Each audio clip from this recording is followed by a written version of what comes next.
There is one more minor detail that we need to fix in our notebooks here that could potentially be a major detail, at least for me. I am a very linear thinker. I need things to be very organized. I need to know that I can find them when I need them. So for me, this table of contents section is critical. Now, there are a couple of ways that I've seen this done. For me, I actually prefer both ways. I'll show you how I do it.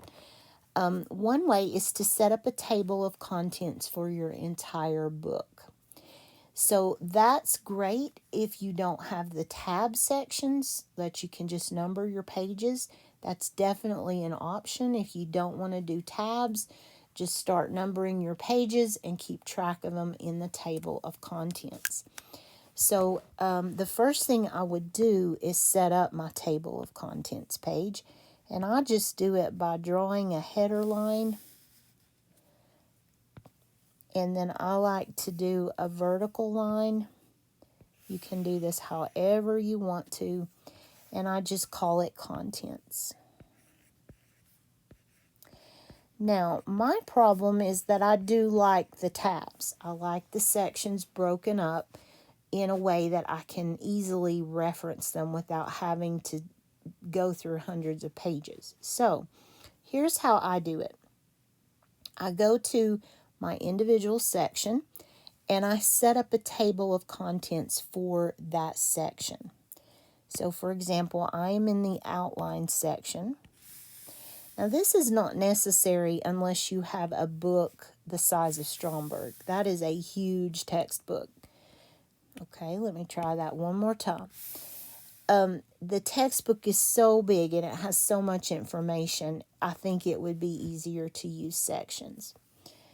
Again, a vertical line, I'm just going to drop right in there, and I'm going to call this the content section for this page.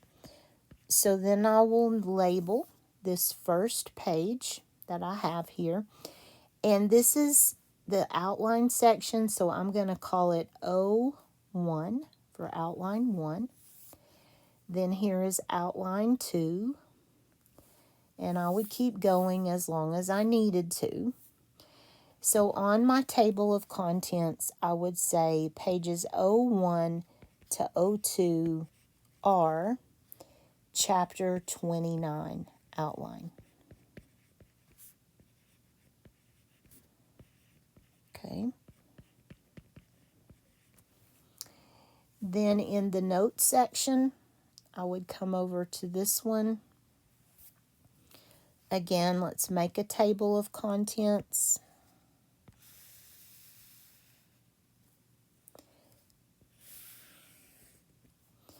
And I like to give every page a title. That's just a habit of a lifetime. And so here we go. This is notes. So I'm going to call this in page 1, notes 1. And then that would be in 2 if I had in 3, and so on. So in 1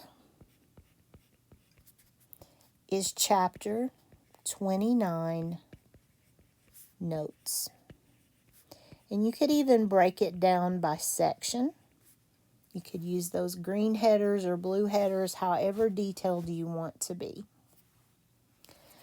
For vocabulary, I would definitely put in a contents page for this one because of the way I do my vocabulary. I do it with flashcards, so it gets kind of messy if you don't keep track of it.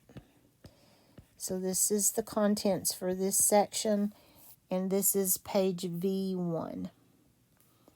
So I would say that this is vocabulary 1, and this is chapter 29 terms.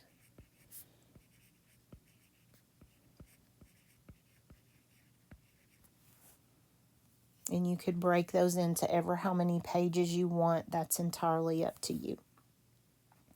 Test prep, you get the idea here. Table of contents. Now this one, I would add just a little more detail because remember there are test prep questions from the textbook and also those from my notes that I highlighted in yellow. So for the textbook ones, I would call this TP1. So I might say test prep page 1 is chapter 29, objectives. And then maybe I would make a page for test prep 2, which would be my notes, questions. And you could even go back and thread in that note section. This is getting a little bit complicated, but that's okay. Note section is on page N1. So for my test prep reference, again, I would not fool with all this if the book weren't so big. But this is on page N1. So if you want to answer those questions back in test prep, and then the night before a big test or the week before a big test, I would come to this section of my notebook and review all of these questions. They'll make a very good review for you. And then we haven't done anything with this last section. I just would use this as a reference for anything that's not in the book. So you might do a table of contents for this one, where you just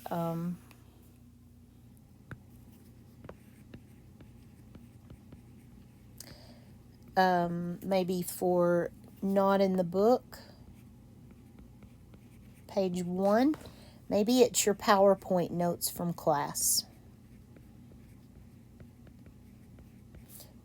And you just punch holes and put it in your binder so that you have that to refer to, but it is organized so that you don't have to search for it. Now, if you wanted to, you could come back to this original contents page and list all of those. I would not do that. I would just devote this section to something else, or if you just want to start at page 1 here and number all the way through, that would be fine as well. But I do recommend, just for my personal preference, keeping a table of contents. So you might use this section to store all of your flashcard terms for matching or whatever you need it for. Just a blank space to jot notes or ideas down. You could devote it to whatever you wanted it to be. But just a final flip through of this textbook note companion. If you look at, let me get past those pages.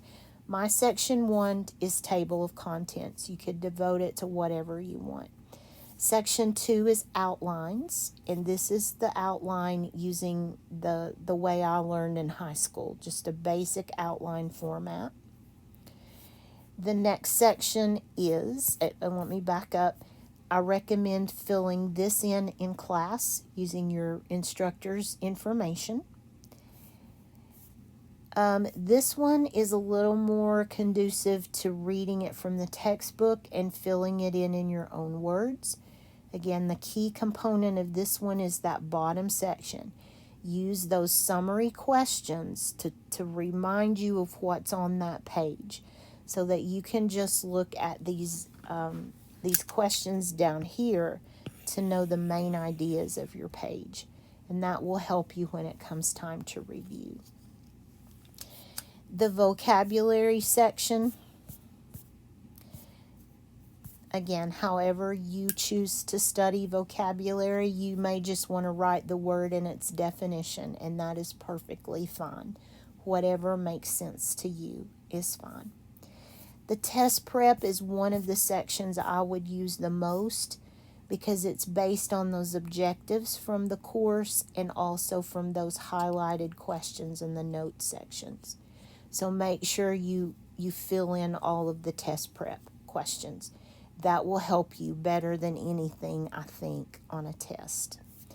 And then the things that are not in the book, you can add as many references as you want. Just 3-hole punch and stick them in your binder, and you'll have them for a lifetime.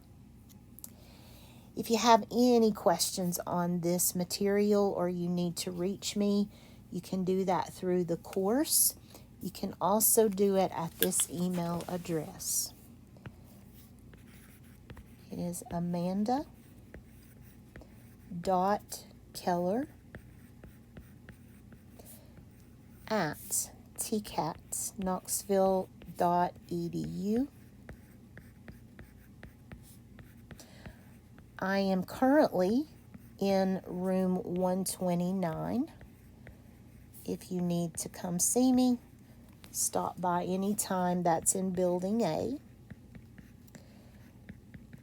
And I am in there most all the time. So if I can help you, do not hesitate to reach out to me. And thank you for watching these videos. I hope you found something of value. Best of luck in your studies. You can do this. Just know it's a lot of work, but it will pay off for you in the end.